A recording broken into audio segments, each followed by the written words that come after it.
What is up, guys? It's Dan the Man, and today I'm back with round 2 of the Georgia Open and Amateur Championship, kind of like a Thad Rogers tournament. And as of round 1, I had a pretty chaotic but victorious game against a 1600 Sarah Peter, and we had a bit of a scare when we thought we blundered a piece, but we ended up being fine.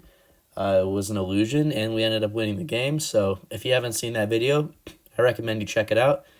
And for round 2, I'm paired against a significantly harder opponent, significantly higher rated opponent, Caden Qiao, rated 2100. I've seen him around, and I believe we've played one other time, but I can't remember what tournament it was at.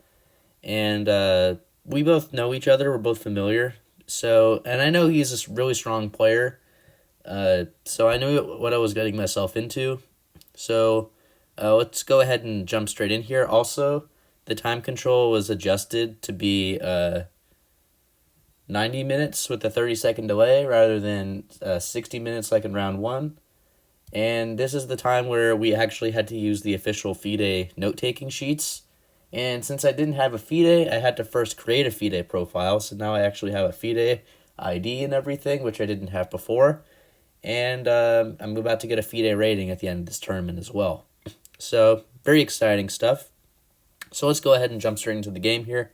So Caden has the white pieces, opens the game with e4, e5, as I almost always play, knight f3, knight c6, and Caden goes with the Italian game, which I believe he played against me last time, if I remember correctly. Here I play the gioco piano with bishop c5. He goes c3, which is the main line, knight f6, d3, d6, b4, bishop b6. This is the bird's attack. Very confrontational approach.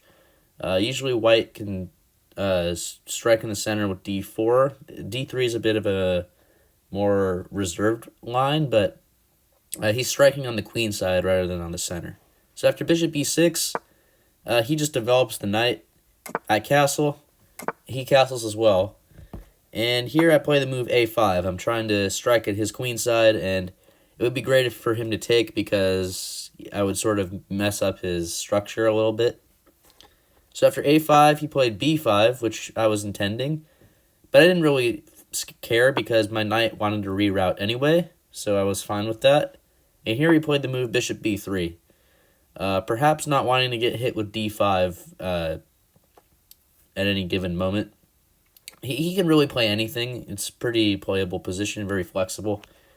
Here I play bishop g4, rook e1, knight g6, and my knight is heading to f4 if I'm allowed to in the future. Here he played the move h3, and I could take the knight. I don't think it's best to take the knight because I sort of help white improve their knight on d2, maybe get the queen out. In fact, let's see how good bishop f3 is. Yeah, it's not great. It gives white a slightly better position.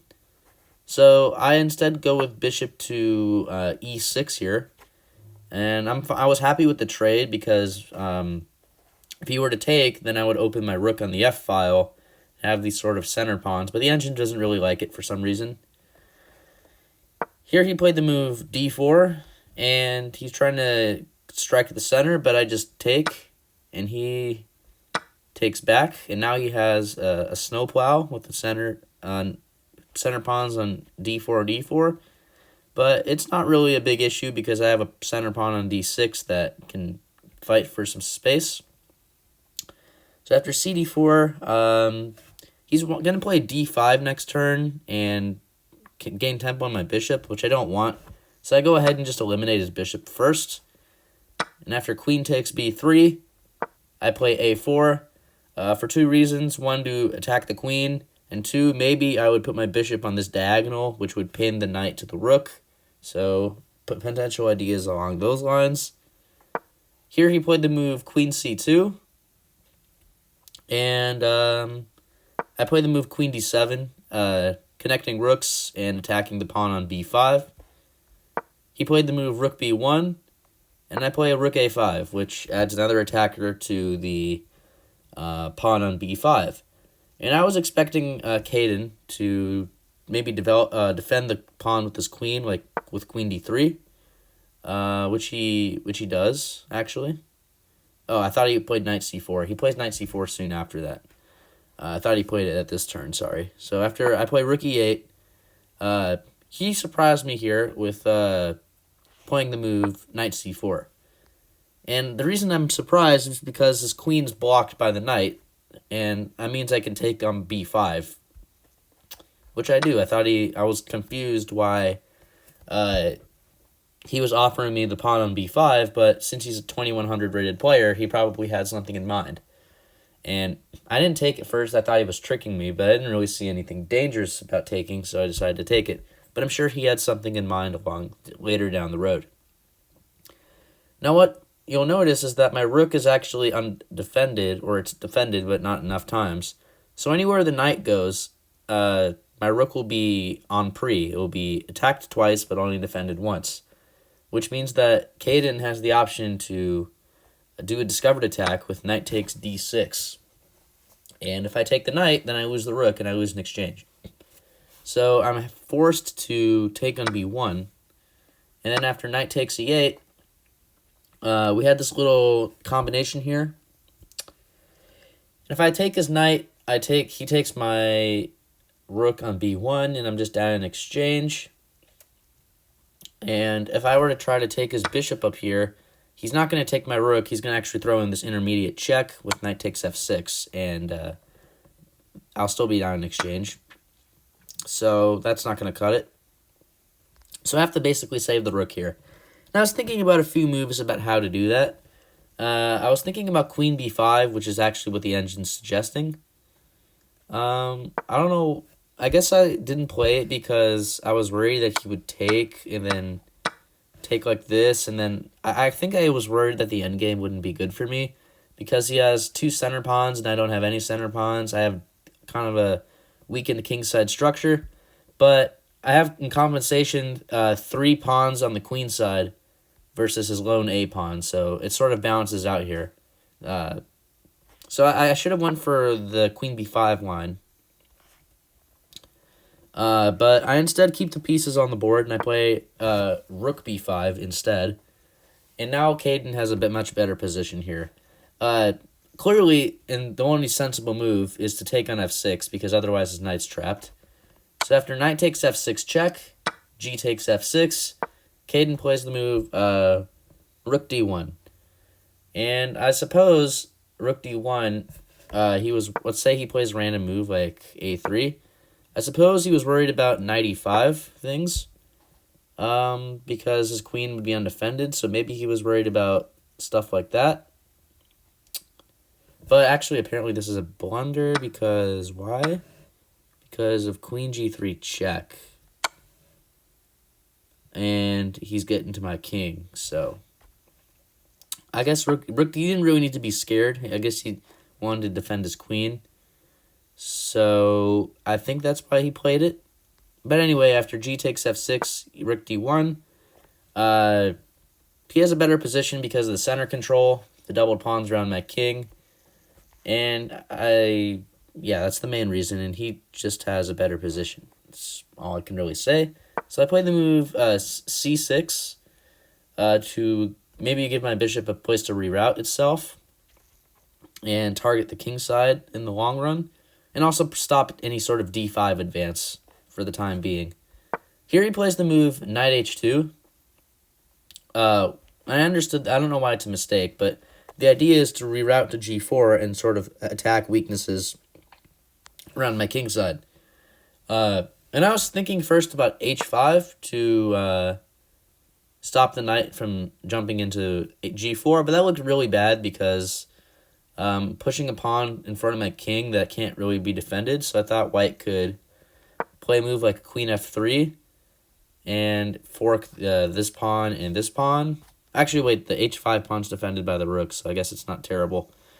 But I didn't really feel h5 was... I didn't have to play it. So I played the move f5 instead. And that move is much better because it challenges the center directly. It pressures the e4 pawn, and it also accomplishes the same task as h5, which was keeping the knight out of g4. And here I thought Caden might push the pawn to try to gain some space, but then, oh wow, I didn't even see this over the board. If Caden were to push e5, I actually have this nice little tactic. If bishop takes and if queen takes, we have a little skewer on the d file, and I would be winning a bunch of material here. So he actually can't push e5. I thought he would, but he didn't. I guess he saw that in his mind. So here he played the move e takes f5, queen takes f5, and I was actually wanting him to go into the endgame because, again, I have a 3-on-1 on the queen side, and his center is sort of eliminated. He has an isolated queen's pawn, and this endgame would be pretty interesting to play out. But he plays the move queen c4 here, attacking the a-pawn and keeping the queens on the board. Now here it's equal, but I play a move that essentially makes me completely losing. I should have played the move. I was worried about my a-pawn being lost, so I could have played a move, let's say, like rook a5, maybe. But that isn't really a great move because bishop h6. So I saw bishop h6, so that's why I didn't play that. I instead can play this move queen d5, and if the queen takes, I was thinking about rook a5, but then I was worried about queen b4, and I have to save my bishop, and then I can't take the pawn on a2. So that's why I didn't play queen d5. And if I play bishop c7, then knight g4, and yeah, I was worried about losing the a-pawn.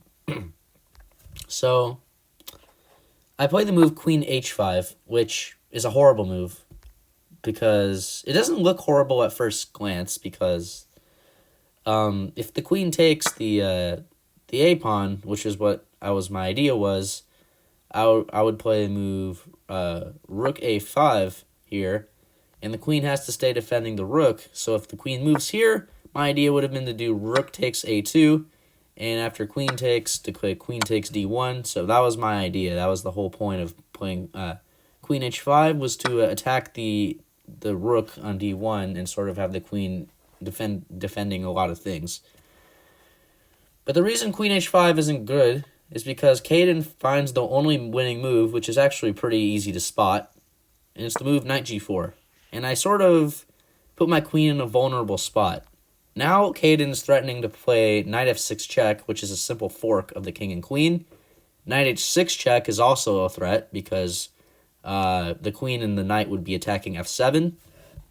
So there are a bunch of threats that the knight is making, and my queen's location is not great.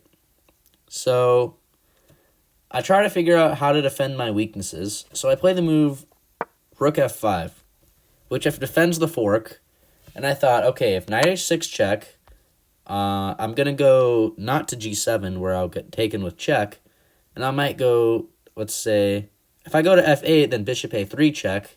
So I was going to say, okay, if I go king h8, he can't take my rook because I would take his rook, so maybe I'm fine, right?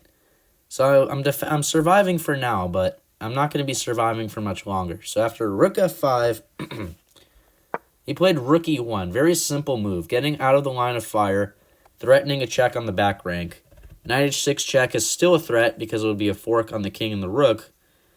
And if I were to move my king up to g7, then the bishop would check on h6, and I would be forced right back, and it would be leading to disaster. So my position is totally crumbling here, even though the material is even, just because of the weaknesses around my king. So here I persist a little bit. I play knight f4. And the point of that is that I'm blocking the bishop's view of the dark squares. And it's just delaying the inevitable. So he plays the move. He thought for a little bit. He played this pretty beautiful move, rook e5. It's not a check, it's not a capture, but the threat he's making too many threats here. The first threat is that he's threatening to win this knight on f4 because now my rook is pinned to my queen on h5. So he's threatening to just win the knight. The second threat which is actually more powerful, is he's threatening to just take the rook And after my queen were to take back, he would have a fork on h6. So once my queen lands on f5, he would have knight h6 check, forking the king and queen. And that would just be winning a queen-queen. So he's threatening the knight, he's threatening the trade, and I can't really stop both threats. I was thinking about knight takes h3 here, which we discussed after the game. We talked about the game a little bit after. And Caden actually brought this up, that I could have tried this move to stay in the game. And after queen takes h3, he can't take the rook on f5 because I would take his knight and fork the king and rook. But Caden said he just would have played knight h6, and I would be mated very soon. So I play the best option, not to be losing even quicker. I play rook e5, understanding that I'm going to get forked, but at least I'll be getting some material. So I play a check, king h2, I take on h5, queen takes f7, bishop c7 check, and here he plays a very gangster move. Any person, probably, would take the bishop because it's there, but he plays the move g3. He's sort of, teasing me a little bit, saying like, okay, I can not even take the bishop and you're still cooked. And here I play the move, he's threatening mate on f8, and my bishop's hanging, and my knight's hanging. I can't save everything, so I play bishop d6. He plays queen takes h5, I play rook takes c1, and I'm only down rook and bishop for a queen and pawn, but the thing is my pieces are scattered, they're not defending each other, and my king is pretty open. So he's going to win a piece. He's actually going to win my bishop in the next 2 turns. So after queen e8 check, king g7, and queen d7, he forks my king and bishop. I might have been able to set up a fortress if he didn't have that. But now that the bishop falls, the game is pretty much over. He has a queen for a rook, queen and pawn for a rook, which is more than enough. I go rook c2. I try to fight a little bit. He goes king g2. And I can't even take the a-pawn because he has queen e6 check to fork the king and rook. So I can't take. I play b5. Here he plays the move queen e6 check. And if I were to step on the f-file, he would have a fork on f5. So I step on either g7 or h8. I step on g7. He plays queen e5 check. Again, stepping on the f-file would lead to queen f5 check. Going to g6 would lead to queen e4 check, winning the rook that way. So king h6 looks like you're just trapping your king. So I play the move king g8. Here he plays the move queen g5 check. He's being very precise with his checks. Again, f-file, I get forked on f5. So I thought maybe I can survive a little longer by going to the corner. But he plays queen f5 anyway. And queen f5 is a fork of checkmate on f8. And also, he's just attacking the rook on c2. And I can't defend both threats. I have to lose my rook here. And I just go ahead and resign here because I'm going to be losing a rook. And he's going to be up a queen. And he's going to ravage my position and mate me soon after. So we lose round 2 against Caden Qiao, who's rated 2100. And if we look at the accuracy here, he played pretty well at 91.5. And I played at 85.0. So it was a pretty even game, pretty steady, until that one mistake, which was queen h5. And if you look at the graph here, as soon as I play queen h5, it just spikes to white's favor. That one little moment here, it shoots up like crazy, and then Caden just went on to win the game. So I'm just going to say that all it takes is one move to win or lose a game, and that's all it takes, that one little mistake. And that's how chess is sometimes. And yeah, I'm not too bummed by this because he's higher rated, and I kind of knew I would go on to lose. So I hope you guys liked the video. Let me know what you thought of the game.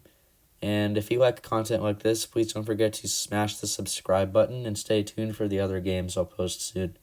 Thank you guys for watching. Have a great rest of your day or night. Bye.